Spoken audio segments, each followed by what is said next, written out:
qu'à moins de 300 km de là, Paris s'apprête à entamer la 6e édition de sa journée sans voiture.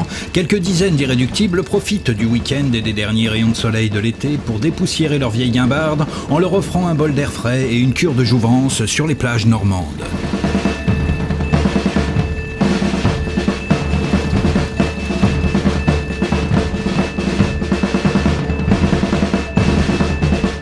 Pour le plus grand plaisir des amateurs et curieux venus en masse pour l'occasion, en accueillant la Normandy Beach Race, la ville de Ouistreham devenait ce week-end de septembre et pour la 2e année consécutive, le terrain de jeu privilégié d'une flopée de pilotes émérites, faisant pétarader leurs machines à l'air libre.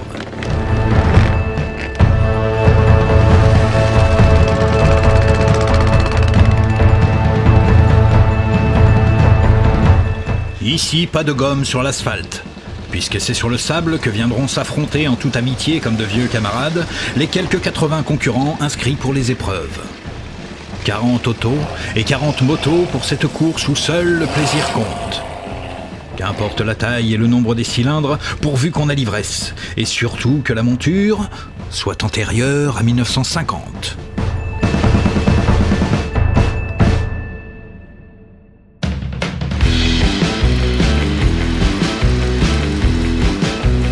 La veille déjà, après l'inspection des véhicules, tels des enfants lâchés dans un square, pilotes ou simples conducteurs d'engins atypiques profitaient de quelques instants de liberté et de l'indulgence toute particulière de la maréchaussée pour faire vrombir leur moteur avec un enthousiasme à peine dissimulé.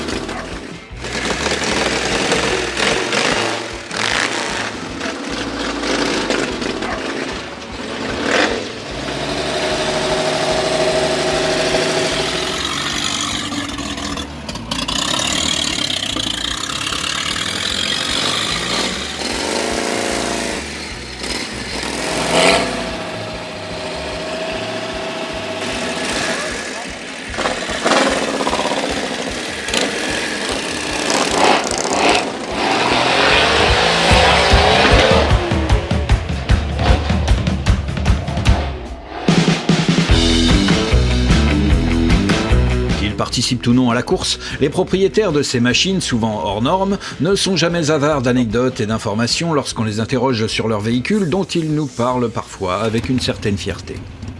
J'ai récupéré le châssis, les roues et le radiateur. C'est une base de Ford A 1930. Voilà. Et donc j'ai trouvé des plans, des photos et des plans d'origine, et j'ai reconstruit ça à l'identique. Je l'ai appelé à la Polo-11 parce que le monsieur qui a dessiné la voiture a travaillé à Polo-11 en 69. Et donc c'est la médaille qu'il m'a offert après le travail que j'avais fait. Elle n'est pas du tout faite pour courir sur le sable, mais à l'époque je suis sûr que la plupart non plus, donc non, elle est comme on aurait pu l'acheter en 39.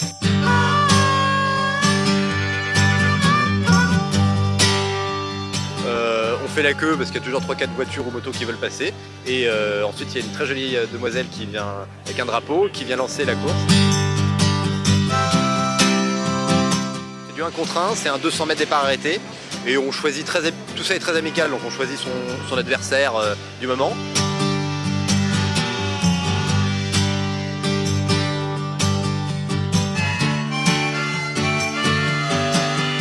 J'ai fait l'année dernière, et là je cours demain.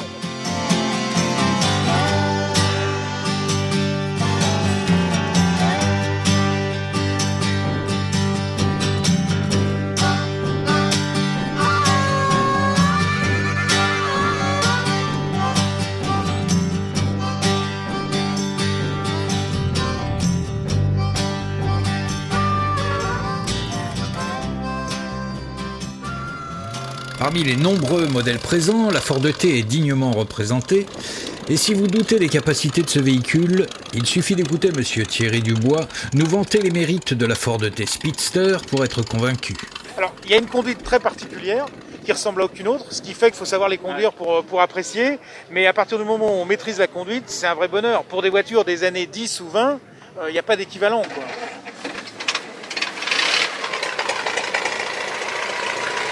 C'est surtout une voiture ultra simple, ultra fiable et qui marche très fort. C'est pas un hasard si elle a été élue voiture du siècle au XXe siècle.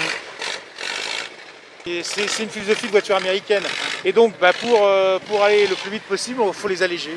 On les allège au maximum. Donc dès qu'on enlève la carrosserie, les ailes et tout, on va déjà gagner 200-300 kg. Du coup, ça roulera beaucoup mieux. Et donc les speedsters, c'est cet esprit où on réduit au maximum la carrosserie pour avoir un engin sympa. Il y a un frein sur la transmission et un frein sur les roues arrière. Il faut voir qu'à l'époque, il n'y avait pas de feu rouge, il n'y avait pas de rond-point, il n'y avait rien. On partait et on s'arrêtait qu'à l'arrivée.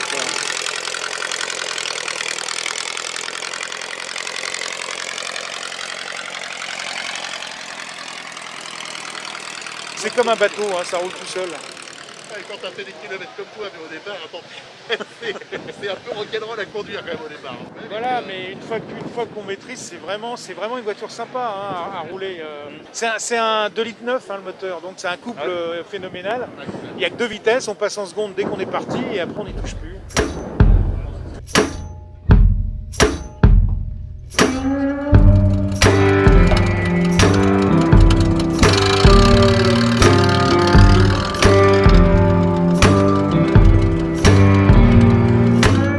Tandis que les organisateurs posaient les derniers jalons en bord de piste, équipages, mécaniciens et pilotes avaient enfilé dès l'aube leur combinaison pour réveiller en douceur ces vieilles mécaniques, néanmoins très bien huilées, les préparant ainsi à une journée de plage un peu particulière. Quant aux pilotes, s'ils n'ont pas l'âge de leur véhicule, ils devront néanmoins rester dans l'esprit de l'époque et arborer une tenue période correcte, sans succomber au mauvais goût de la modernité. Mesdames et messieurs les photographes apprécieront l'effort collectif pour donner à l'événement un côté historique.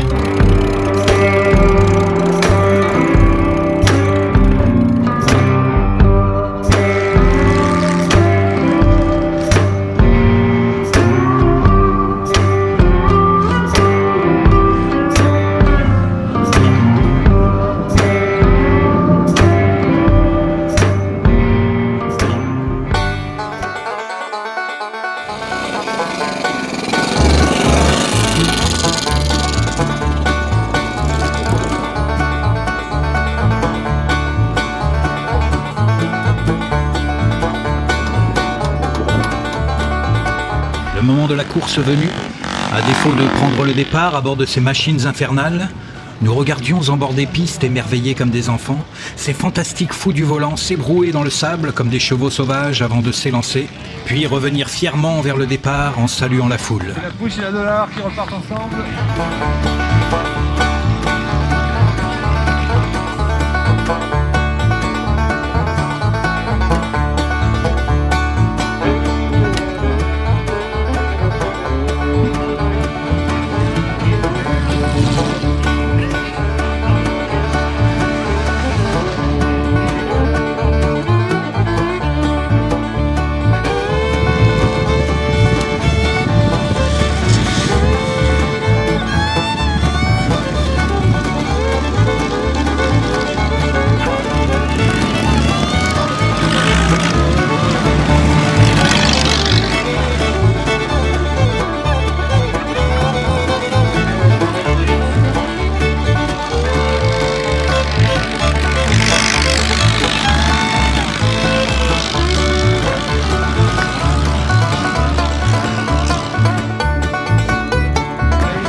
Sourire aux lèvres, ça fait plaisir à voir, et c'est parti.